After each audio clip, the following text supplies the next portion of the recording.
Okay. Oh. Hi, it's Ashley.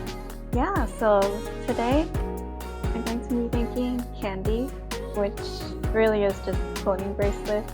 Candy with a K. I think it's rave culture to say candy, but they're also Taylor Swift friendship bracelets.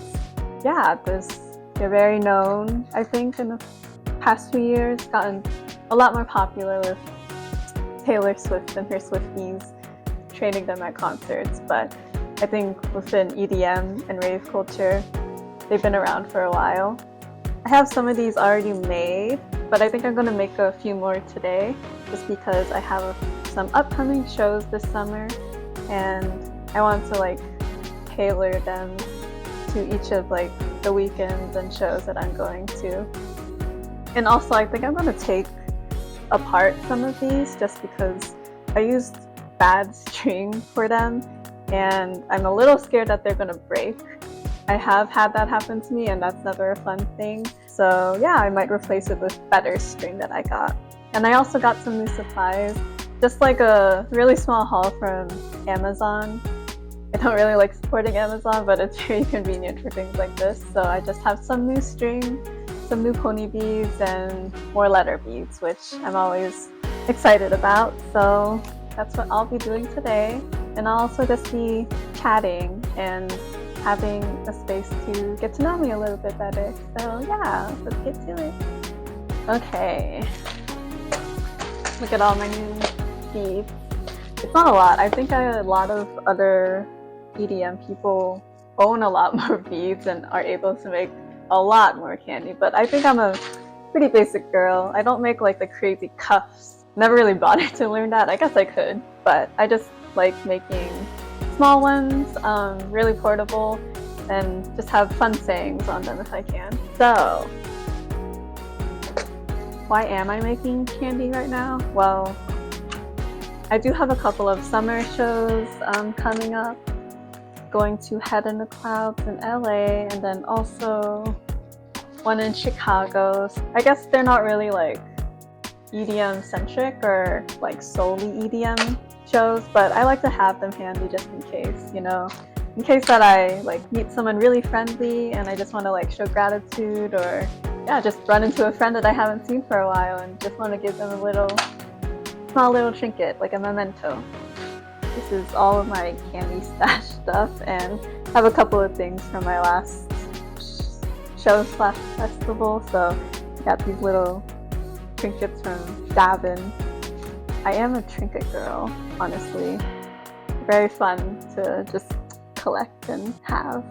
Okay, like I said before, I think I like to tailor my candy for each show to kind of be a little centric for the show or the artists that are gonna come. So I went to Davin Stay and Bloom for the past 2 years, and I do have some specific for Davin. So I have one that says Wild Youth, a couple that are around blooming or staying in bloom, because yeah, obviously Davin's festival is called Stay in Bloom, and also his Wild Youth album, lots of blooming references, which I really love.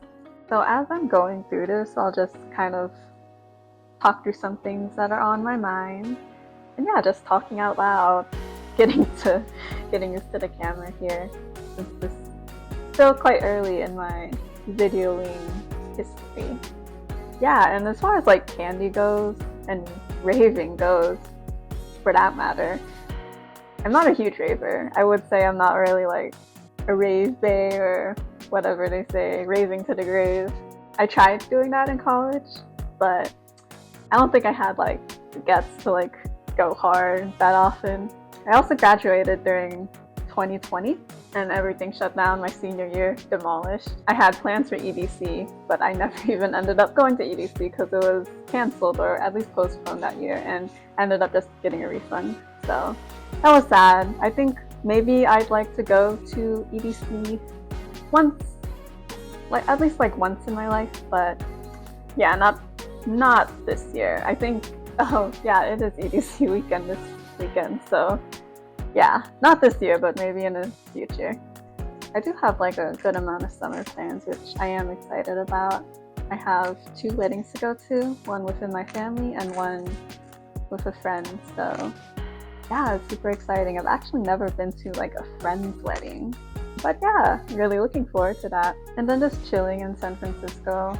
I feel like I haven't been exploring the greater Bay Area too much, so I would love to also like just explore places like Sausalito or go see the Redwoods or even go like further. I've only been to South Bay like once or twice, so I feel like that would be nice to like do little road trips. And here's my string. Pretty nice. It's like the nice and stretchy kind.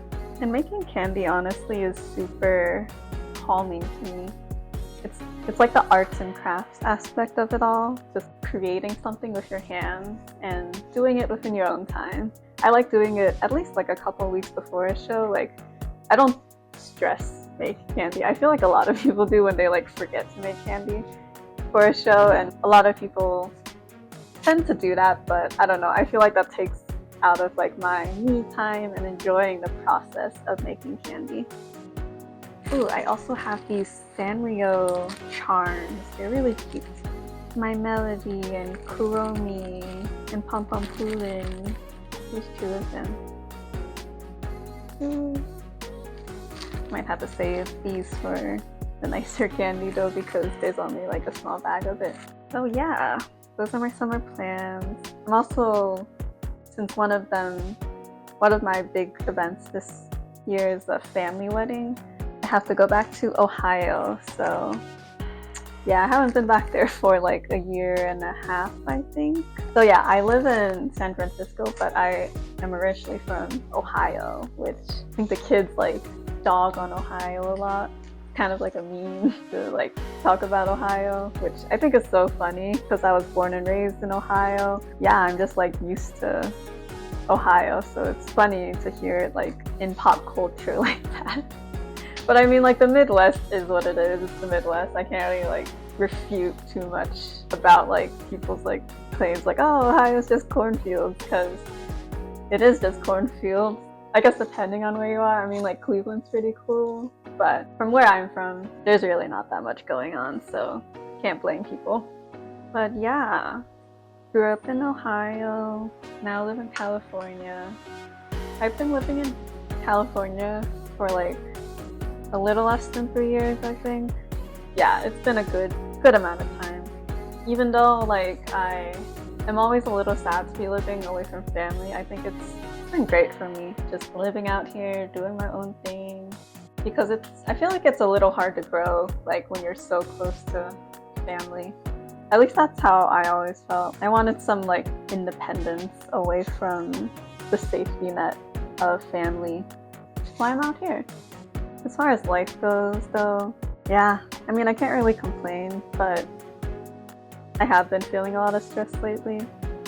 I think I'm a very stressed out person all the time. If you ask anyone who knows me, one of my top traits is just being anxious about everything, which I'm not proud of. I mean, like, I try to keep it in check, but I don't know. I feel like there's always something to worry about, which is true. There is always something to worry about, but I feel like I kind of teeter between like having it be unhealthy versus healthy stress and worrying.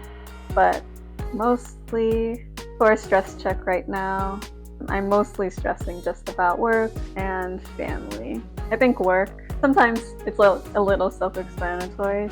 I work as a data analyst for a non-profit, which is nice. Like, I mean, I love my job at its core, and I love the experience that I'm getting, but there are periods where it's like very stressful, especially working at a nonprofit, and a small nonprofit. I'm the sole data analyst for the entire organization, so I do get a lot of like things put on me that maybe would be nice if I had help or just like another person to like assist me or spot check some of the things that I'm doing. But you know, it is what it is, and I get stressed, but ultimately I have a great team and I love a lot of the people that I work with, so I think that keeps me sane at the end of the day. And for family, I feel like there's always something to worry about with my family. I come from a refugee household. I grew up in a refugee community in Ohio, so we're very close-knit. Not really like close-knit, but like very connected. It's rooted within my core values and everything, just like putting family first and just being a strong advocate for all the things that my family does. If one person succeeds, it's great, but we never let anyone fail. So it takes a village to raise someone, and I think it's definitely true with my upbringing and background.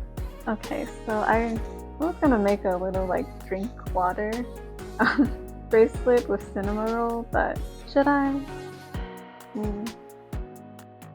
Yeah, I'll do that. But yeah, like I said, I grew up in Ohio, currently live in California. I do think about moving back, but I don't think anytime soon because I love my independence. I think me and my partner are definitely growing in so many ways, living away from our family, our parents, and I mean, even though the cost of living is more expensive here, I am still like saving and being fiscally responsible and everything. So my mom is always under the impression that I am not able to save and not able to like take care of my finances for some reason. I don't know. Like every time I talk to her, like she tells me something along the lines of like, if you move back to Ohio, you'll be able to save so much more. You can buy a house and everything. And I'm like, yeah, I am saving right now. It's not like I'm not. Like I am like able to like put away a lot of my money and just be responsible. But she is right about buying a house. I don't think I will ever buy a house in California, at least the Bay Area. Maybe like Sacramento or something. But I think San Francisco and Bay Area houses might be a little out of my reach with my current salary at least. But yeah, I think for my future goals, yeah, I would love to have a house, have a family, just like a stable place of living. Growing up in Ohio, it's like kind of like looked down on if you're like renting because it's seen as like throwing your money away. But like here in the Bay Area, owning a house is like some people's wildest dreams. So like everyone owns their house, like in my family in Ohio. But yeah, just not really possible here. But that is like my dream, to just have a house, have not like a house on a white picket fence, but like I'd like to live more in like a city environment. It doesn't even have to be like a house with a big yard. I really like those like houses where it has like a really small yard because I'm not the biggest fan of yard work. So yeah, that would be ideal, I think. And I'd love to have a pet. I've been looking at pictures of kittens at adoption agencies because I think it is or was kitten season. And I just been drooling over them because they are so cute.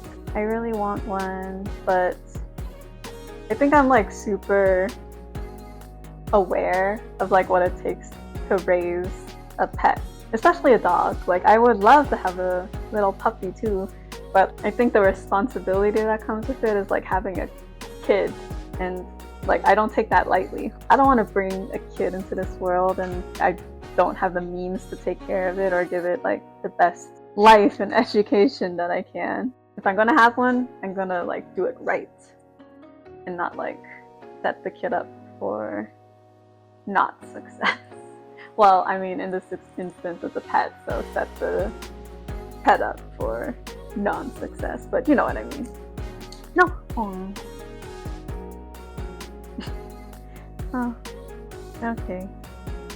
Well, I had made this bracelet, but it burst. Okay. But, you know, that's the process. That's how it goes. I'm not mad. So what do I do for hobbies in San Francisco? I've really, like, made it a point to, like, get back in touch with my hobbies when I moved out to California because I think when I was, like, a young adult, like, post-college living in Ohio, I didn't really like dive too much into my hobbies. I feel like I was really in tune with my hobbies in school. I danced, I drew a lot. Finding that purpose again has been difficult as like a young adult. So when I moved, I made it a point to just get reconnected with myself in that way. The hobbies that I've really been leaning into are dancing. So I've I feel like I've always done dance since I was little, different dance styles. Like when I was little, I did, I think, tap and ballet, and then I also did like traditional Lao dancing with my temple. Yeah, and then in college, I did lots of like modern dances, like hip hop and stuff, and also like traditional Vietnamese dances. Actually, I'm part Vietnamese, but I think I lean more heavily into like being Lao just because like that's what I was raised in. Like even though like some parts of my family are ethnically Vietnamese, I never really grew up with that too much. But that is why I joined the Vietnamese Student Association in college, just because I wanted to reconnect a little with my heritage roots and stuff. But also, there's no Lao Student Association or Thai Student Association, so it's kind of like that or nothing. But yeah, that was also a way to connect with my hobbies. I did dancing with them, Vietnamese like hat dancing, lotus dancing. Those were really fun. As of now, like I'm taking ballet classes very regularly. Adult ballet, the scene in San Francisco is really nice. I don't think people realize that like adults can take ballet. At least like that's what some of my friends were like expressing their surprise. Like when I talked to them back in Ohio, like, oh, you're taking ballet classes? Are you the oldest person there? Stuff like that. Like oh, like I thought only like 5-year-olds took ballet, but no, like ballet is an art form that like yeah, adults can learn, adults can take classes, and I think the Bay Area, there's so many opportunities for adult ballet here. Not even just San Francisco, but Berkeley has a really good ballet program for adults. Oakland, I've taken classes at so many studios in the Bay Area that I could probably like list a lot of them off. Yeah, just like overall, like there's so many opportunities. Like I did ballet when I was little, but I didn't like retain much. So like there's a lot of opportunity to like learn ballet like from scratch. If like you never learned ballet as a kid, but you've always wanted to, you can learn it from scratch as an adult, as a 30-year-old adult. I think a lot of people don't recognize that or realize that. Yeah, I take ballet classes once a week. I probably could take more, honestly. Like I feel like I could scratch that itch, but dance classes are a little expensive, so we'll see. And I've also been meaning to take contemporary classes. I do love contemporary dance. I think I've taken like 1 or 2, but not regularly. So I would like to add to my weekly routine with some contemporary dances every now and then. So that might be forthcoming. Also drawing. That's another one of my big hobbies. I wouldn't say I'm an artist.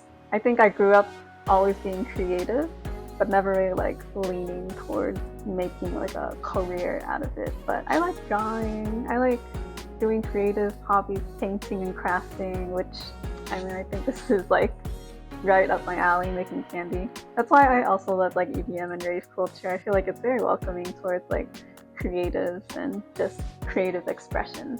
Wow, one finished candy. Takes a while. Oh my gosh, okay, there's so much. Oh, I also, right before this, I made these really cute ones. This one says, so sweet, with pom pom cooling. Oh, and another drink water, but my melody. I love reminding people to drink water. Especially at festivals, I feel like you never drink enough water. Yeah, a little bit more about my career journey. Yeah, I am a data analyst, which I mean I've said a couple of times. I'm a data analyst for a really small nonprofit, so I think it is a little bit different than what people expect. They usually imagine like data or tech roles like in big corporations, like big tech.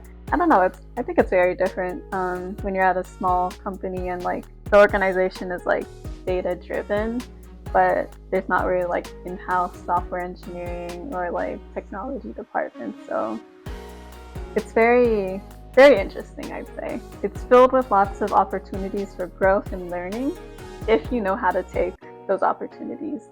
And sometimes you have to create your own opportunities. No one's gonna tell me how to do my job because I am the only person in that job and basically have been the only person in that job. Yeah, that's fun.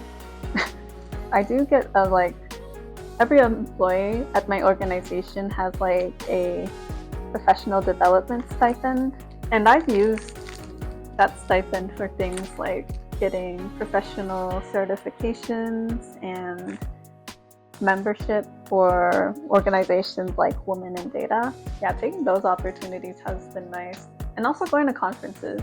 But yeah, all I'm saying is that there's lots of opportunities to grow when you're in a small organization.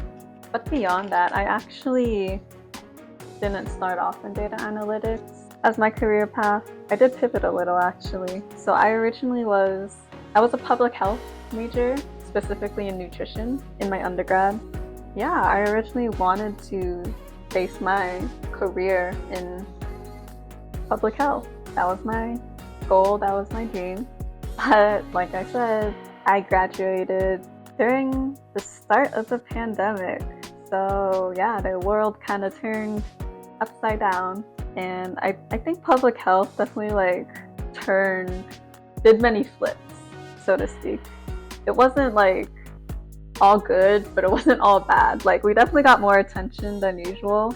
Dr. Amy Acton for the Ohio Department of Health was literally the voice of reason in Ohio during those times. But yeah, I ended up being a contact tracer for a certain time, like very early on in the pandemic, because like that was one of the only jobs available for post-grad me, like looking for a job. There were so many jobs also that organizations put on hiring freezes, and like they were halting all their like recruitment processes because the pandemic was just so uncertain. No one really knew what to do during those like first few months. But yeah, that was honestly a super stressful time.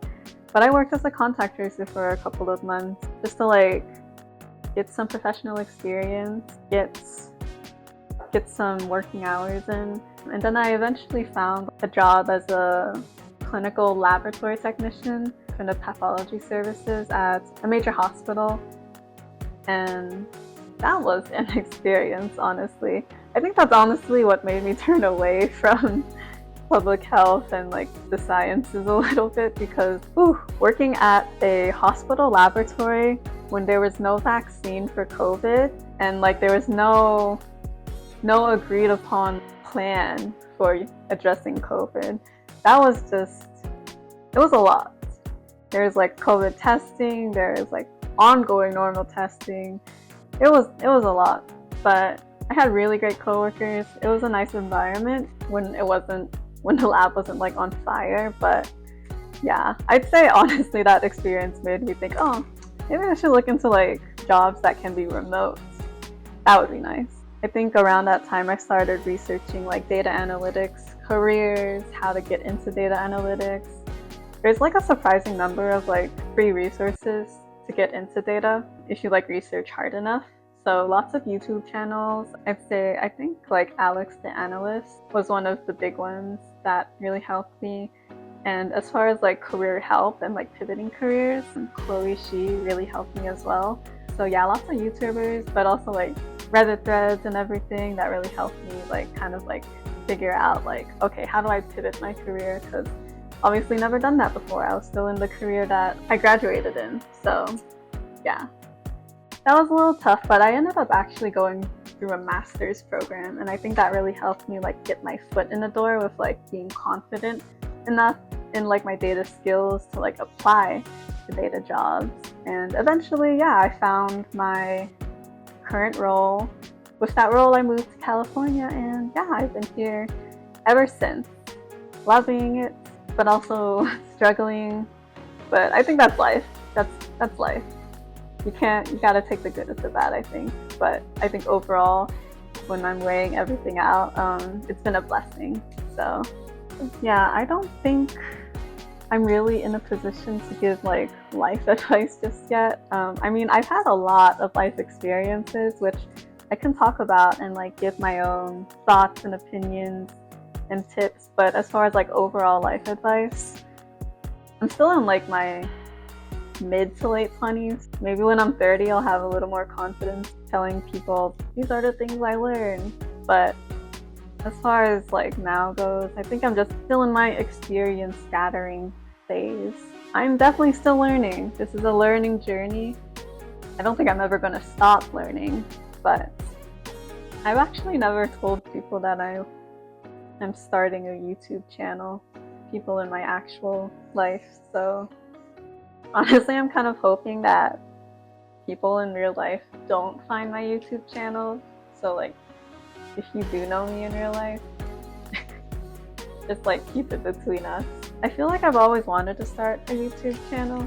I like the idea of like going through the motions of like creating a video, storyboarding it, like writing things down, like ideas, filming it, then editing it, and then posting it. Like, I don't know, that life cycle sounds so interesting to me. So I feel like it's something I've always wanted to try, but just like never had the guts to do it. So here I am. As far as like my goal with all of this, I don't think I have like an actual goal. I just want to like do it, you know? I don't have plans to be an influencer or someone whose like full-time job is YouTube. Like, I have no plans to do that. I just like want to do it for fun, honestly. It would be cool to like get invited to like events and stuff like that, but like that's not my goal. My goal is just to like enjoy the process and have fun doing it. So yeah, that's why I'm here. It's been fun so far. I think I've like filmed a little bit, made a few videos. So yeah, I really like it. Yeah, for like all of my really small amount of subscribers and viewers, if you like what I do, or if you're interested in more of my life experience, give it a like and subscribe. I've never said that out loud, but yeah, like and subscribe. Editing Ashley here. Sorry, the mic just died, so there's video here but no audio this section forward. It's kind of fitting though because I was pretty much done by this point anyway. But anyway, thanks for listening to me while I open-ended chatted about just what's on my mind lately and making candy. See y'all soon.